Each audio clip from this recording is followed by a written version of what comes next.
یہ زمانہ کفر سے بھی بدتر ہے، فحاشی کا، عریانی کا، معصیت کاری کا، گناہ گاری کا، نافرمانی کا، اور شیطان نے ہزارہا طریقے وضع کر لیے ہیں، گھر بیٹھے گناہ کے راستے کھول دیے ہیں فیس بک کی شکل میں۔ فیس بک کے ذریعے بڑی خیر بھی ہے، اچھائی بھی پھیل رہی ہے، مگر وہ بچے بچیاں بیٹے بیٹیاں جن کا ایمان، جن کا دین، جن کا تقوی کمزور ہے، پختگی نہیں آئی، ان کے لیے شیطانی راستے بھی اسی فیس بک میں ہیں۔ ڈبل آئیڈینٹیٹیز، دوہرے ناموں کے ساتھ وہ چیٹنگ کرتے ہیں، رابطے کرتے ہیں، پھسلتے ہیں، اور اس طرح شیطان کے گرداب میں بچے بچیاں پھنس جاتے ہیں۔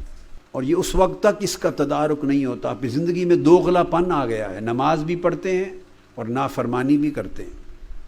عقیدت و محبت بھی رکھتے ہیں، اور دوسری طرف ایسے امور بھی انجام دیتے ہیں جو باعث دوزخ و جہنم بھی بن سکتے ہیں۔ بعض امور حیا کے خلاف بھی انجام دیتے ہیں، اللہ رسول کی ناراضگی کے امور بھی، حرام امور بھی ہم جمع کرتے ہیں، مکسچر بنا لیے ہم نے، گناہ کو اور نیکی کو، نافرمانی کو، فرما برداری کو۔ اور نوجوانی کی عمر اتنی ناپائیدار عمر ہے کہ پتہ بھی نہیں چلتا کہ پھسلتے پھسلتے اچانک انسان گڑھے میں، ہلاکت کے گڑھے میں جا گرتا ہے۔ بیٹیاں ہوں، بیٹے ہوں، عورتیں ہوں، مرد ہوں، پاکیزگی، عفت پہ زور دو، اپنی زندگیوں میں طہارت پیدا کرو، پیورٹی، گناہ کی آلودگی اور پلیدی سے بچو، معصیت کاری سے بچو۔ بیٹیاں ہیں تو ان کی نگاہیں ایسی بن جائیں جو سیدہ فاطمہ الزہرا کی نگاہ کا فیض ہوں، کسی حرام شے پہ نہ ٹکیں، ہر اس غیر کی طرف دھیان نہ کریں نگاہیں جس کو دیکھنے سے حرام، گناہ اور شہوت داخل ہوتی ہے۔ کان سے بھی حرام آتا ہے، نگاہ سے بھی حرام آتا ہے، زبان سے بھی حرام آتا ہے، ہاتھوں سے بھی حرام کا ارتکاب ہوتا ہے، پیٹ میں بھی حرام جاتا ہے، قدم بھی حرام کی طرف اٹھتے ہیں، دل و دماغ سے بھی حرام کی راہ کھلتی ہے۔ الغرض ظاہر و باطن کا ہر عضو حرام کے لیے ایک دروازہ رکھتا ہے اور حلال کے لیے بھی دروازہ رکھتا ہے۔ میرے بیٹے بیٹیوں اور اہل ایمان اور اہل اسلام، حرام پر ہر دروازہ بند کر دو، بند کر دو، صرف حلال کے، امانت کے، عفت کے، طہارت کے دروازے کھول لو۔ اور جوان بچے بچیاں ایسے لگیں جیسے اللہ کی زمین پر فرشتوں کے پیکر چل رہے ہیں، تقوی کے پیکر، طہارت کے پیکر۔ آپ کی نگاہیں غیر کی طرف نہ اٹھیں، جسموں کو آلودگی نہ چھوئے، روحوں میں گناہ نہ جائے، اور ذوق اور لذت اللہ اور اس کے رسول کی محبت میں اور عبادت میں ہو، اور شہوتوں سے پاک ہو جائیں، نفس اور شیطان کے حملوں کے خلاف جنگجو ہو جائیں۔ نوجوان بچے بچیاں پیکر بن جائیں عشق رسول اور اتباع رسول کا، تقوی کا، پرہیزگاری کا۔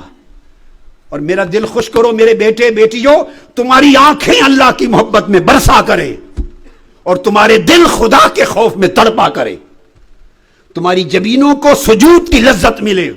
راتوں کو اٹھ اٹھ کے مصلی پہ جایا کرو، بری صحبتوں کو چھوڑ دو،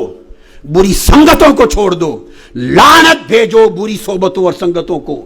جو تمہیں جہنم کی طرف لے جائیں،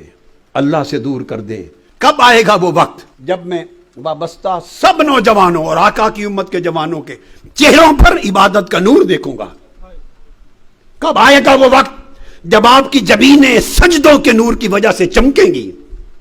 کب آئے گا وہ وقت جب آپ تقوی کے پیکر ہوں گے، حیا کے پیکر ہوں گے، دین تمکن پکڑے گا آپ کی زندگیوں میں، ایمان کی غیرت ہوگی، شرم اور حیا ہوگا، آقا کی اتباع ہوگی،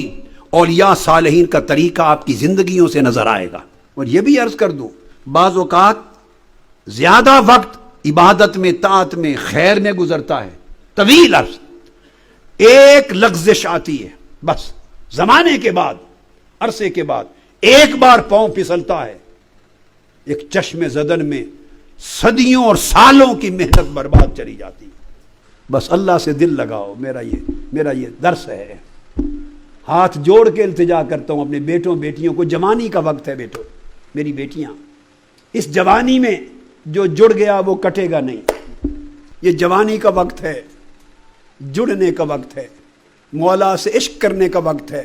باڑ میں پھینک دو سارے عشق اور محبت، لعنت بھیجو ان سب محبتوں رغبتوں پر روند ڈالو قدموں سے ساری جھوٹی محبتوں کو. محبت کرنی ہے مولا سے کرو, عشق کرنا ہے مولا سے کرو, ہر ایک سے کٹو مولا سے جڑو, اور نماز کو اس کے نظارے کا بہانہ بناؤ اور اذا اس کے عشق کا ترانہ بناؤ. سب سے پہلے نئی ویڈیوز کو حاصل کرنے کے لیے شیخ الاسلام ڈاکٹر محمد طاہر القادری کے آفیشیل یوٹیوب چینل کو سبسکرائب کریں اور بیل آئیکن کلک کریں.